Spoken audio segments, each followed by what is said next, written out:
Foca no Enem. Oferecimento Uninasal. A escolha de quem leva a educação a sério. Boa tarde, galera. Muito boa tarde. Você que está acompanhando o programa Foca no Enem pelo site. Você já sabe, né? Quem estava acompanhando a gente pela TV, que as disciplinas de hoje são espanhol e geografia. E a gente já volta com a aula de espanhol com a nossa professora Egline Gleice, que está aqui com a gente. E a gente já volta, professora, com a nossa aula. E já volta com pergunta, porque aqui no nosso programa é assim, a pergunta é sempre tirando dúvidas.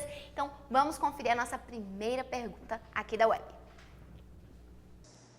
Oi, meu nome é Gabriela Ferraz, eu tenho 18 anos. Eu gostaria de saber se assistir filme em espanhol ajuda num bom desempenho na hora da prova. Boa pergunta, boa pergunta. A galera aí que gosta de assistir filme espanhol, séries, né? La Casa de Papel, né? Quem não, né, termina de assistir já começa a falar espanhol, portunhol, né? E aí, professora, responde pra gente. Ajuda sim.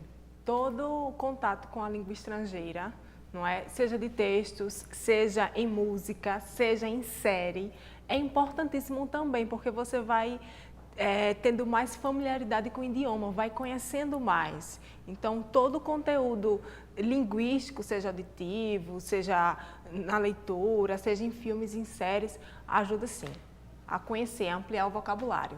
Tá? Muito bem. Agora a galera não vai se empolgar com essa história de que é bom assistir e só assiste, não, é um e não elemento, estuda, tá? né? Um elemento. Ajuda, mas não é o único. Então, muito bem. Vamos lá. Aqui, né, no Enem 2011, caiu uma questão que precisaria, sim, de você ter um conhecimento da cultura do país para você poder resolver a questão. E nessa ideia de cultura, as séries, não é? Os filmes ajudam bastante. Então, o título da questão é El Día de los Muertos em México, né? 2 de novembro. Então, o que é que acontece?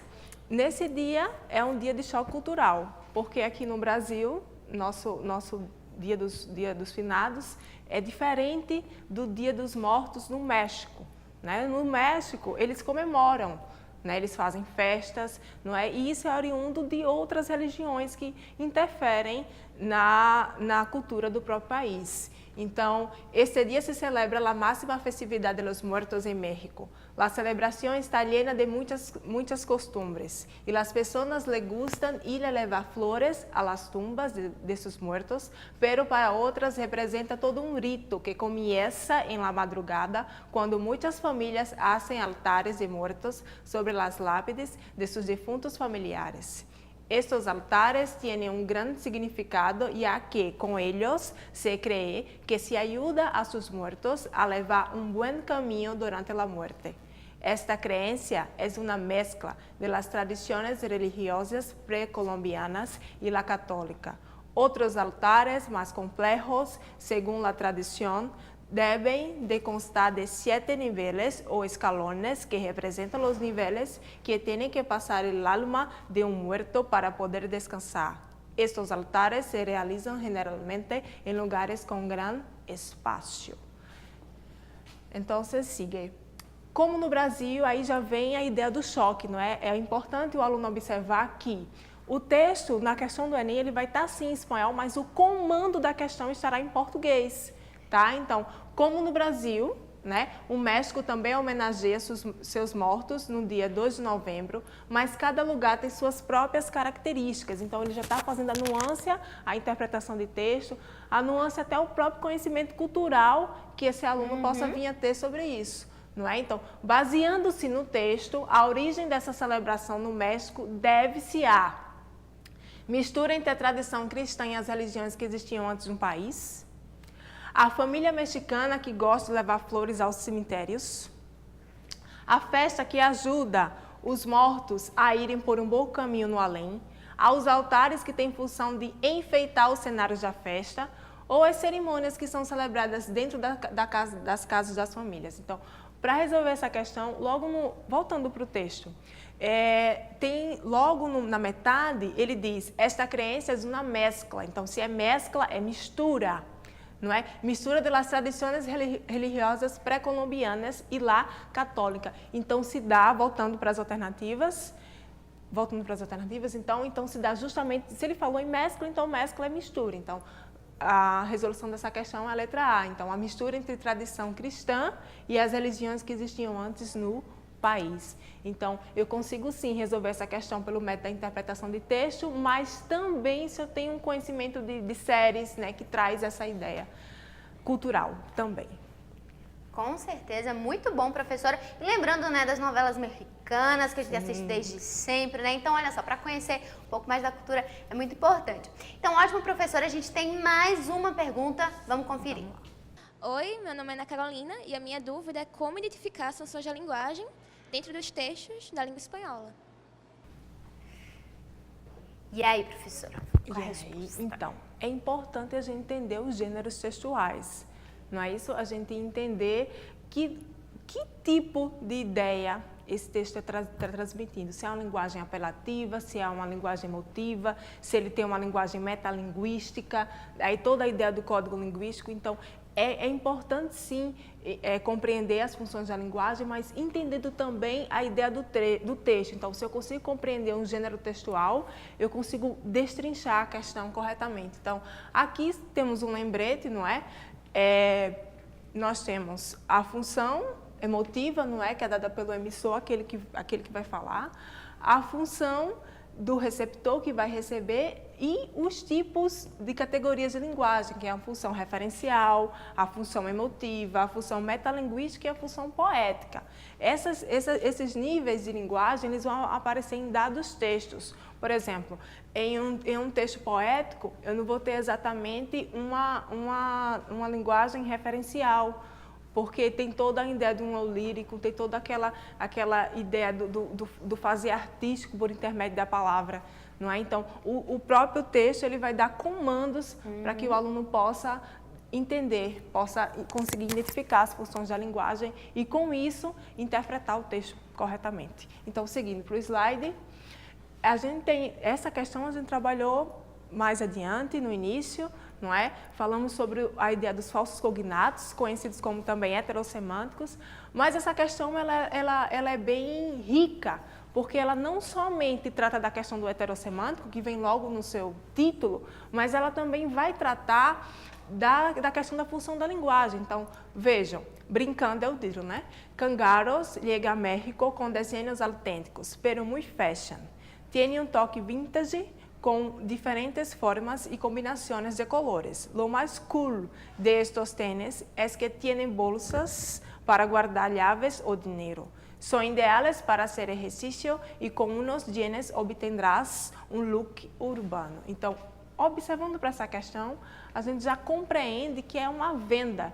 Ele quer vender uma marca de tênis. Então, se ele quer vender, ele está usando a função da linguagem apelativa, porque ele quer atrair o seu público para que ele possa, sim, adquirir esse produto, que nesse caso é o tênis, né? Então, o texto publicitário, vejam, a própria questão ela já dá a nuance do tipo de função de linguagem que você teve no texto e que tipos de conhecimentos você vai precisar para poder resolver a questão. Então, o texto publicitário utiliza diversas estratégias para enfatizar as características do produto que pretende vender. Então, voltando para o slide, nós temos aqui brincando e temos a própria imagem do tênis. Então, ele já está dizendo o produto que eu quero vender é este, né? Então, característico do gênero da propaganda. Voltando para as questões. Então, o texto publicitário utiliza diversas estratégias para enfatizar as características do produto que pretende vender. Assim, no texto, o uso de vários termos de outras línguas que não a espanhola tem a intenção de. Então, a presença de outras línguas que não a espanhola é a presença do inglês também. Tá? Na palavra vintage, na palavra cool, fashion, né? Então, essas palavras são elementos semânticos, né? Da marca do tênis, né? Para atrair o público. Então, alternativa A, atrair a atenção do público-alvo dessa propaganda, popularizar a prática de exercícios esportivos, agradar aos compradores ingleses desse tênis, incentivar os espanhóis a falarem outras línguas, ou enfatizar o conhecimento do autor do texto. Então, observe que fica claro que é atrair a atenção do público-alvo dessa propaganda. O fato dele utilizar outros idiomas, no caso só mais um, né, que é o inglês, é somente para enriquecer o texto, para dar mais impacto no leitor ou, no caso, o consumidor que venha a comprar o tênis. Então, observando que essa questão ela é sim interpretativa, né, mas não deixando de lado a ideia dos conhecimentos semânticos, não é, dos conhecimentos gramaticais ao longo das aulas, que favorecem sim a interpretação do texto para que o aluno ele possa sim identificar com mais fluidez e com mais facilidade e exatidão a alternativa dessa questão. Muito bom, professora. Deu para clarear aí as ideias. Mas a gente já tem outra pergunta. Vamos conferir? Vamos lá. Oi, meu nome é Gabriele Lopes, eu tenho 19 anos. Eu queria saber, para ter um melhor desempenho no estudo do espanhol, eu preciso focar mais na interpretação textual ou mais na gramática em si? E aí, professora? Então, Qual é melhor? necessário os dois. Lógico, o aluno ele não vai ficar 24 horas vidrado como conjugar os verbos em espanhol, né, como decorar as preposições. Não é assim, é entender o funcionamento da língua, é ter um contato semântico para que possa favorecer a interpretação dele. Não é uma lista de coisas que eu tenho que decorar para fazer o Enem, não. É entender como é que se dá o conteúdo no seu contexto geral, no seu todo. Então, é importante sim ter conhecimento gramatical, mas é importante associar esse conhecimento gramatical à uma dada situação. E essa dada situação é sempre interpretação textual. Então certo? tem que os unir dois essas eles comungam. Então aqui a gente tem, no próprio Enem 2016, uma questão que ela é bem interessante. Ela pede que, ela pede em verdade não, ela favorece que você consiga resolver em dois momentos. Você pode ir sim pelo cunho estritamente interpretativo, mas se você tiver conhecimento de uma palavra que eu vou falar daqui a pouco, no caso um verbo, você poderá resolver essa questão sem nenhuma dificuldade, tá? Então vamos lá. Questão 93, Enem 2016. Frase do grafite, né? No supe que ponerme e me puse feliz. Então, traduzindo, não soube o que vestir e me coloquei ou me fiz feliz, né? Então, a ação poética de Lima, né, a referência. Então, nesse grafite, realizado por um grupo que faz intervenções artísticas na cidade de Lima, há um jogo de palavras como o verbo poner, com o verbo poner. Na primeira ocorrência, o verbo equivale a vestir uma roupa, já na segunda indica. Então, antes da gente resolver essa questão, a gente precisa entender uma coisa. Se ele é estrito na ideia do verbo poner, ele já está dando enfoque ao caráter gramatical. Então, o verbo poner ele é conhecido como verbo de câmbio. O que é o verbo de câmbio?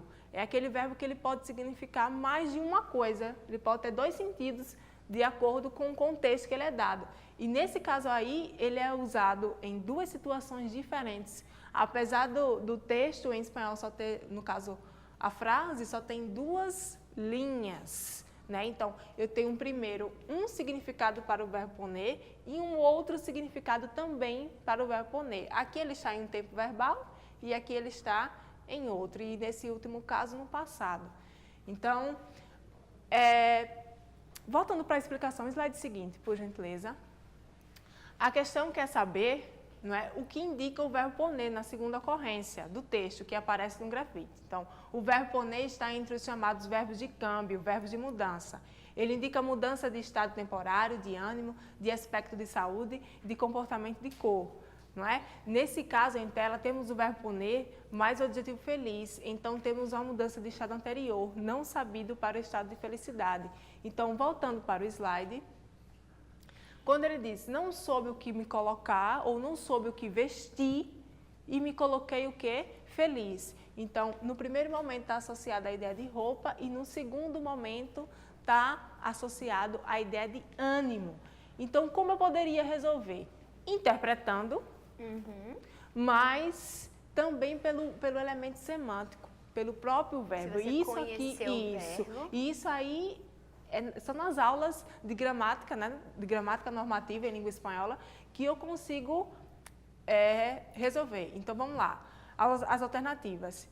Ele poderia equivaler a início da ação, mudança de estado, conclusão de ideia, simultaneidade dos fatos ou continuidade do processo. Nesse caso daqui, é mudança de estado, tá? Justamente por causa disso, porque não soube o que vestir e me coloquei feliz. Então, a felicidade não só atrelada à roupa, mas ao estado de ânimo. É isso. Muito bom, professora. Eu tenho certeza que a galera de casa amou, porque eu amei, já gostava de espanhol. Agora, mais ainda, então deixa eu ir aqui agradecer. Muito obrigada. Obrigada pela sua participação. Tenho Por certeza, né, que todo mundo aí vai estudar bastante a parte das dicas. E agora, já vem pra cá também o nosso querido professor Ricardo. Professora, muito obrigada. Nada. A gente já se despede aqui. Pode vir, professor. Vem pra cá, vem pra cá. Vamos lá, vamos lá. Tá vamos frio, lá, né? vamos lá, A gente vamos fica lá. assim esfregando a mão, mas é de ânimo. Vamos lá. Animado todo. Então vamos lá, gente, continuando a nossa aula de geografia que teve lá na TV com muitas dicas, muitos macetes. A gente já continua o quê? Com pergunta, a gente já volta com pergunta, porque aqui a gente já sabe, né? A gente gosta de resolver questões. Vamos lá. Tamo Vamos pronto lá, aí. então vamos conferir a primeira pergunta. Oi, meu nome é Gabriela Ferraz, tenho 18 anos e a minha pergunta em relação à geografia política é: a globalização pode ser vista como segregacionista, já que tem povos ainda aqui no Brasil que não têm acesso a meios de comunicação? E aí, professor? Boa pergunta, bom questionamento. Então, para a gente falar de globalização é aquele tema que todo mundo sabe o que é, mas não sabe definir. Por exemplo, eu costumo comparar a globalização, sabe com o quê? Com a antiga propaganda de um produto que o nome do produto era Neston. Existem 1000 maneiras de preparar Neston. Invente uma. Existem 1000 maneiras de pensar em globalização. Pense em uma. Pense na maneira econômica, pense na maneira cultural, pense no avanço da tecnologia. Sim, Moral, você falou demais. Mas o que é globalização? Globalização é a evolução capitalista do final dos anos 90 até os dias atuais. É a atual fase do processo de capitalismo. É a atual fase do capitalismo. É o capitalismo informacional. É o capitalismo que ele vai avançando cada vez mais e vai gerando um processo de segregação. Você sabia que, por exemplo, no mundo, 1 bilhão de pessoas não tomam água potável? Você sabia que em muitas localidades do globo, uma garrafa de água é bem mais cara do que 1 litro do petróleo? Então, isso é uma questão já de segregação. Na verdade, muitos países, eles tendem a ser mantidos subdesenvolvidos. Para quê? Para que sirvam ao conforto dos países desenvolvidos. Por exemplo, o continente africano é um continente que sofreu com o processo de colonização e ainda mais com o processo de descolonização. Não foi respeitado a questão cultural da África. Em prol de quem? Em prol do desenvolvimento do continente europeu. Por quê? Porque quem vende matéria-prima no mundo não determina preço quem compra. Porque são poucas pessoas para comprar a matéria-prima e muitos países para vender a matéria-prima. Então não é que a gente tenha que determinar o preço disso, mas sim o processo de compra, o negócio de comércio exterior. Se a gente trouxer para as classes sociais, nós temos que ver também a globalização como uma extensão, ou seja, a população mais rica, ela vai ficar cada vez mais rica e a pobre vai ficar cada vez mais pobre. Por exemplo, nós temos aqui uma chargezinha que diz o seguinte: a pobreza estrutural globalizada. O último período no qual nos encontramos agora, a atual fase do capitalismo, revela uma pobreza estrutural globalizada. Nessa última fase, os pobres são excluídos. É uma pobreza quase sem remédio, trazida pela expansão do desemprego e também pela redução do valor do trabalho. Pensa comigo o seguinte: você está aí no seu lar, você está na sala do seu estudo, você está na sua sala de aula, mas lembre do seu lugar. Lembra da questão anterior do seu lugar? Você está na sua casa conversando com seus avós e seus avós geralmente usam a seguinte expressão: ah, no meu tempo não tinha isso. Ah, eu era feliz no interior.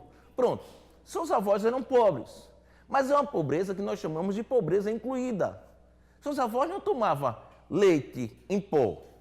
Seus avós tomavam leite, mas era o leite vindo da vaca. Seus avós não tinham acesso ao supermercado a comprar o feijão caro ou ao derivado de outros produtos, do milho. Mas seus avós tinham o milho. Ou seja, eles não tinham acesso ao que a cidade oportunizava, mas eles estavam bem no campo, porque eles tinham alimentação, eles tinham as necessidades básicas. O que acontece? Com a interligação do mercado internacional, também do agronegócio, os latifúndios, eles tiveram aumentar. Foi essa a tendência. Então, quando você tem um aumento dessa segregação, você vai ter aquele pequeno produtor, a vovó, o papai, a mamãe, que moravam no interior, que sobreviviam, naquela pequena propriedade. Hoje eles vão para a cidade. E eles passam a ver o produto, mas passam a não ter acesso ao produto. Quer uma cena marcante? Quero. O semáforo. Numa via principal da cidade. Todos estão na cidade. Mas olha lá, está lá aquele garoto que pela exclusão, ele está à margem da sociedade, é uma pobreza marginalizada. Olha, a gente falou de pobreza incluída. Agora a gente está falando de uma pobreza marginalizada. Antes os avós não tinham capital, mas tinham comida. Hoje eles estão num ambiente que circula o capital, mas não tem comida. Então ele vai vender lá aquela água mineral, o rapaz do carro. Aquele rapaz do carro é a elite de uma cidade. Aquele garoto que está vendendo água mineral é o que está excluído do processo. É que está no processo de segregação. Então, o que se buscava deixar de uma maneira homogênea, veio a questão heterogênea. Tanto que, se vocês observarem, o processo de globalização hoje passa por um processo de dúvidas. Você está vendo países desenvolvidos, você teve o Brexit, a Inglaterra pedindo para sair da União Europeia. Por quê? Porque não queria bancar os segregados da África, não queria bancar o prejuízo dos países pobres, não esquece dos pigs, porcos, Portugal, Irlanda, Itália e Grécia, e Espanha. São os países que deram prejuízo a essa União Europeia. Agora assume o presidente dos Estados Unidos que ele tenta acabar com o NAFTA. Você tinha ali uma abrangência de postos de emprego, que eram as indústrias maquiladoras do norte do México, onde utilizava mão de obra barata, menores impostos, como uma forma de barrar a migração dessa população mais pobre. Mas o que é que acontece? O presidente dos Estados Unidos, ele sobe um muro. Se o Estado americano não pagar, eu pago do meu bolso. Ou seja, são vias contra o processo de globalização. Se liga nessa imagem, fantástica. Nós temos aqui as corporações. Podemos simbolizar até famílias empresariais ricas do mundo. Família Rockefeller. E aqui nós temos o exemplar de quem está segregado. Para você ter ideia do processo de segregação, 99% da renda mundial está concentrado em 1% da população. E aqui, o mais importante dessa explicação, Milton Santos, referência mundial na geografia. Nosso, brasileiro. Beleza? Então, Milton Santos formulou essa ideia em 2001, no livro Por uma Outra Globalização. A globalização como perversidade, a globalização como fábula. Será que o mundo é globalizado? Será que é realmente uma aldeia global? Será que todo mundo tem acesso ao seu telefone tecnológico? Será que importa para todo mundo o aumento do preço do dólar? Pouco antes de morrer, e o fundamentalismo que faz do consumo a grande característica da nossa sociedade. Você é o que você possui. A economia se ancora nisso. O mundo está produzindo muito mais do que a sociedade tem capacidade de consumir. Por isso o aumento dos descartáveis. Por isso os produtos são criados para durar certo tempo. Criar o produto para durar apenas aquele período. Beleza? Obsolescência planejada. Esse processo está levando à destruição do planeta e à desigualdade social. Questão natural. Desigualdade social por quê? Porque vai precisar cada vez mais de mão de obra barata. Isso é o que é o Autoritarismo, a imposição de padrões consumistas, inclusive a quem não tem condições de consumir. Milton Santos comparou esse fenômeno ao nazismo e ao fascismo. Ele formulou em 2007. Joga aí na questão já para a gente dar o gabarito. Então, lembra lá, as grandes navegações já foi processo de globalização. Você teve cultura europeia que chega na América Latina. Os portugueses, os espanhóis. Você tem Marco Polo em uma viagem para o Oriente que durou 17 anos. Então vamos lá. Expansão marítima comercial, quando os países ibéricos, Portugal e Espanha, Península Ibérica, a partir dos princípios mercantilistas, primeiro capitalismo comercial, estabeleceram relações comerciais com a Ásia. Olha as especiarias, em busca de especiarias com a África para a realização do tráfico negreiro. Por que o índio não interessou ao processo escravocrata? Porque o índio não gerava capital. Essa história de que índio é preguiçoso, não passa. E com a América, para a exploração de matérias-primas. É isso aí. Commodities. Valeu. Ótimo, professor. Agora, você pode dar pra gente as considerações finais, dicas valiosas para a galera se preparar mesmo para a prova de geografia que está chegando, né? Então, uma questão que vocês devem trabalhar de maneira geral para o Enem são questões típicas.